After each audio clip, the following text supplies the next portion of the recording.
Indeed, we do.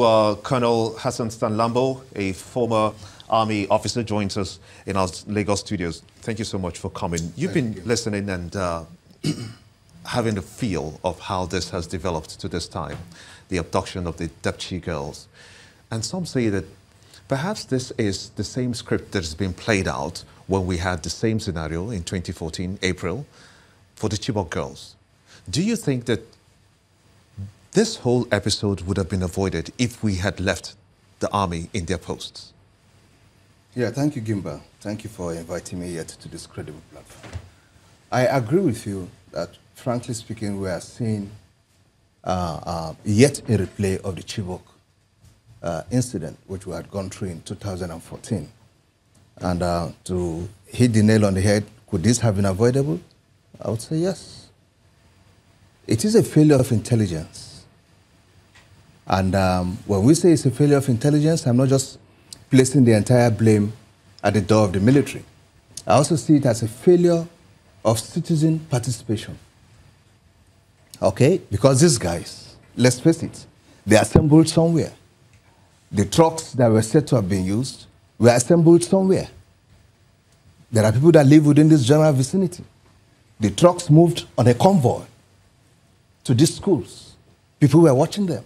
The individuals who were involved were not dressed as regular soldiers. They were in their terrorist attires and so on. So it was easy for the community, be it the host community or the communities that we're passing through, to be able to observe something and get in touch with the nearest military post or paramilitary post. So I see it as a failure of citizen participation and also, which of course boils down to failure of intelligence. I'm sorry, you're putting the blame more on the side of the citizens than on the side of the military. I'm ascribing it to all of us. No, I see it more as a failure of citizen participation. I said I cannot just place the entire failure of intelligence at the doorstep of the military alone. We, the citizens, also share out of it. And I was trying to narrate to you or explain out the role I think the citizens would have played to complement the military. When we say it's a failure of intelligence, definitely I see the military playing the lead.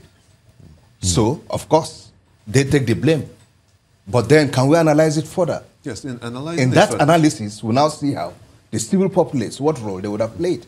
Okay, let's look at the role the civil populace would have played from this other angle as well.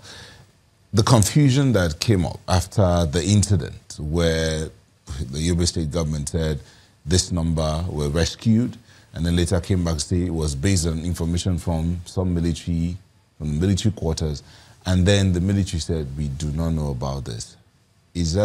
How's that working out? Is it a question of civil responsibility and military responsibility? What caused that confusion? When things occur like this, there is always that initial confusion, so to say. You would discover all through day 1, 2, 3, and maybe up to now, constituted authorities that should speak out on the figures involved and so on are still hesitant because nobody wants to give out a figure which at the end of the day does not turn out to be what he has said. You can see the way the governor had to go apologize to the parents. Oh, your kids have not been seen. I'm sorry. I got the wrong information. Given such a circumstance, everybody is holding on. But the point is, could this have been avoided? Yes, it could have been avoided. And if we may say, I don't like playing the blame game, but I mean, if you don't look at institutions who should play a certain role and tell them you have failed to do this and that, how would they correct themselves tomorrow? Fine, it could have been avoided if we had done the following things.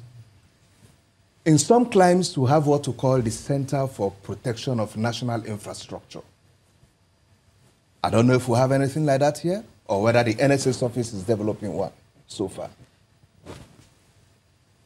We also supposed to have in place what I would always like to call appropriate urban security strategy for cities.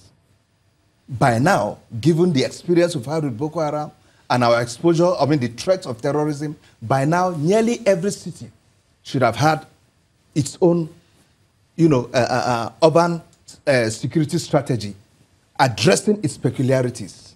what is this AUSS, the appropriate urban security strategy?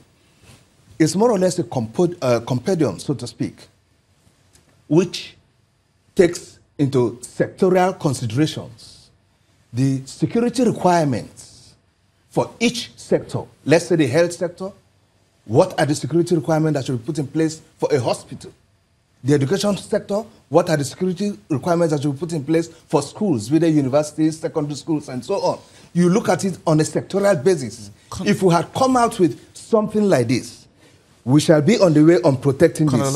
Have we put in place what I want to call preventive terrorism initiatives? Colonel, if I may come in here, you see, Captain Bish Johnson yes, speaking was talking about, when he started mentioned the fact that the military is somewhat like, in terms of personnel, there are not enough hands to be spread thin. And it looks like the other agencies are also talking about the fact that they don't even have enough hands.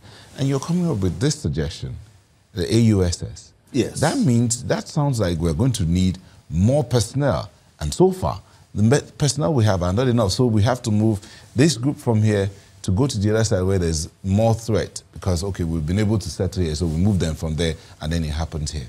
How would that work? First of all, I agree with him. We have a manpower deficit, be it in the military, in the police, or whatever. And I am still surprised why government has not been taking deliberate attempts to make sure we're able to bridge this up, given the unemployment situation on ground, as at now.